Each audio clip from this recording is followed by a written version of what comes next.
Сәлем, бұл видеоны мен ең дәмдісінен бастаған келіп отыр. $140-дан $700, яғни 500% табысты біз жаңадан шыққан Gold монетасын жасадық. Бұл жерден 1 миллион, 2 миллион деген әңгіме жоқ шығар, бірақ дегенмен жаңағы сделка, бұл риск менеджмент тәуекелді басқара отырып, анализ стратегияларды дұрыс қолданғанның арқасында іске асырылған сделка. Келесі видеода сіздерге қазір толық разборын көрсететін боламын. Мұқият тыңдап қарап шығыңыздар, вообще тамаша болатын еді. Бастамай тұрып, айт кетейін, каналға лайк, подписка жазуды ұмытпаңыздар. Менің скриншотыма қарайтын болсақ, мен сделкаға Gold монетасына кірдім. Ол монетаның өзі 12 декабрь ғана шығыпты. Давайте осы тұрған имбалансты прям 2-ке бөліп алайық. 2-ке бөлу үшін біз қазір Fibonacci бойынша 0,15-ті қалдырамыз, қалғаны бәрін өшіп тастаймыз. И соответственно бізде золотая середина пайда болды, ол монета. Одан кейін осы импульстан кейін бізде коррекционный движение төмен қарата кетті, и осы коррекцияның ішінде бізде разворот болды. Яғни осы тұрған максимумды кесіп, тренд кері қарата жүріп бастады. Соответственно, жаңадан пайда болған импульстың минимумынан максимумына дейін Fibonacci тартамыз, и осы Fibonacci ішінде 0,15-ті алып тастаймыз, 0,786, 0,618 қалдырып қоямыз. Неге? Себебі бұл бізде зона OTE деп аталады, зона интереса. Прям бірінші деңгейінде мен сделкаға жоғары кірген болатынмын, стоп-лоссты осы минимумның артына қойдым. Енді сұрақ, take profit'ті қайда қоямыз, баға қай жаққа дейін барады? Оны анықтау үшін біз қазір сіздермен ең үстіңгі максимальный точканы аламыз және имбаланстың ортасын аламыз. Не үшін қазір көрсетемін. Fibonacci'ді біз үстінен керісінше астыға қарай тартатын боламыз. Одан кейін бұлың ішінде 0,786, 0,618 алып тастаймыз, бізге керегі 1,618. Ол как раз таки бізге көрсетеді. Қай жаққа дейін баға бару мүмкін. Как раз таки бұл менде take profit болды. Қазір мен сіздерге ең қызық ситуацияны көрсетемін. Монета шыққаннан бастап осындай әдемі рост болды. Примерно бізде рост составил, қателеспесем, 25%. Менің кредитный плечоммен ол менде уже 500% прибыльде. Енді қараңдаршы, самое интересное, бұл монета ары қарай өспеген. То есть он у нас только падал и падал. Яғни определенный жаңалықтар, стратегиялар арқасында біз точка входан әдемі тауып, точка выходан тоже әдемі таптық.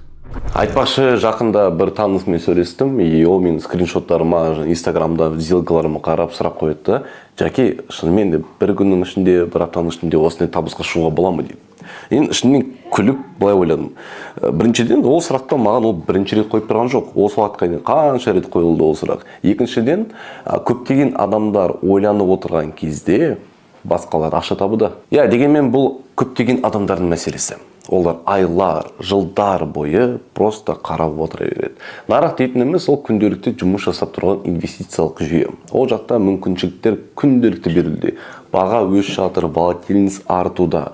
Ал сенше просто сырттан қарап отыра бересің. Нарыққа кірмегендер қандай мүмкіндіктен айырылуда? Просто елестетіп көрші, сен трейдингқа кірген жоқсың, білдім. Сенің өмірің жалғасуда, тұрақты. Сен жұмысың бар, вроде бәрі жақсы сияқты, бірақ біраз уақыттан кейін бір монетаның бағасы 3 есе өскенін естідің. Сен тәуекелге бармадың. Бір жылдан кейін сен түсінесің, что тура сол орында қалып кеткеніңді. Былай қараптысың, трейдингке жолаған жоқсың, соответственно, ештеңке жоғалтқан жоқсың, но в то же время сен ештеңке ұтқан жоқсың. Айтын келіп тұрғаны, трейдинг және криптовалюта бұл случайность емес. Бұл экономикалық жүйеде, инвестициялық системностьтің арқасында дұрыс көз қараспен, анализбен, стратегиямен жасалынатын жұмыс. Бұл қосымша табыс көзі бола алады. Бір оқушымның историясын айтып берейінші, әдеттегідей тез арада бай болып кетті, анау-мынау емес, по факту. Ильяс дейтін менің оқушым бар, ол өзі госслужбада өте жақсы бір жерде жұмыс жасайды. Карьерасы үшін ол до конца баратын чек. Но қосымша табыс көзін табу мақсатында біздің командаға келді, консультация алды, и обучение тіркелді. Екеуміз ашық сөйлестік. Чотам жандос неден бастаймыз, бәрі немен аяқталады. Мен оған қадам-қадаммен қандай инструменттерді білу керек, нені үйрену керектігін айтып бердім. Бір аптадан соң ол өзінің алғашқы 20% табысын жасады. Жандос дейді, мен примерно түсіне бастадым. Менің ошибкаларым көрсетіп берші, что мен көбірек табысқа шыға алатындай деген сұрақ туындады. Қуана жауап бердім. Солай 2 айдың ішінде 4 миллион теңгеден бастаған жігіт 20 миллион теңге таза табысқа шықты. Бұл жерде 20 миллион, 10 миллион болып кетті, но дегенмен кез келген адам оның орнына болса, допустим 40 мың теңгеден бастаса, ол да 200 мың теңге табатын еді, солай емес пе? Елестетіп көрші, сенде фьючерсен сауда немесе спотовый монеталардың сигналдарын қайталау мүмкіндігің бар. Одан бөлек сен нарықта не болып жатқанын түсіне аласың, құралдарды қолданып анализ жасай аласың. Ең бастысы стратегиялармен жұмыс жасап, біраз уақыттан кейін сенде бір қосымша жалақы пайда болды.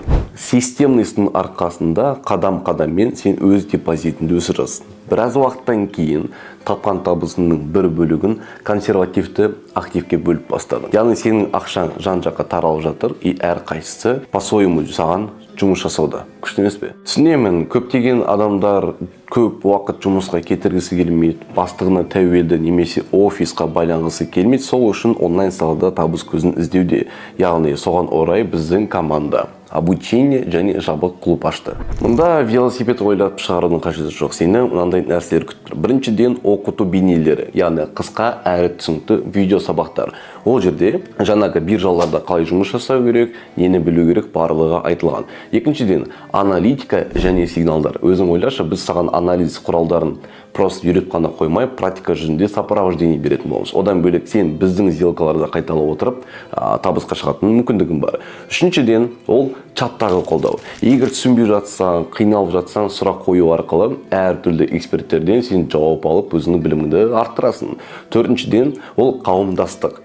Сенмен бірге сен сияқты ақша тапқысы келетін адамдардың бір ортасы. 3 жылдың ішінде біздің команда 800 трейдер жинады. Оның ішінде кәдімгі опытный жігіттер мен қыздар бар, аптасына 2 рет зум өтіп тұрады на постоянном основе. Шынымен де, ойлап қалатын шығарсың, неге на постоянном основе? Вроде обученияларда там бір айға, бір аптаға досып береді ғой деп. Жоқ, достар, просто біздің өзіміз трейдер болған үшін әшейін бір команда ашып, ол жақта аптасына 2 рет зум өткізу қиын емес. Ол зумдар сабақтар емес, ол зумдар кәдімгі аналитика және торговля. Айтып отырмын ғой, барлығы практика жүзінде іске асады. Бұл сиқырлы таблетка емес, бірақ саған максимум артықшылық беретін, уақыт пен жүйкені үнемдейтін кәдімгі әдемі бір құрал.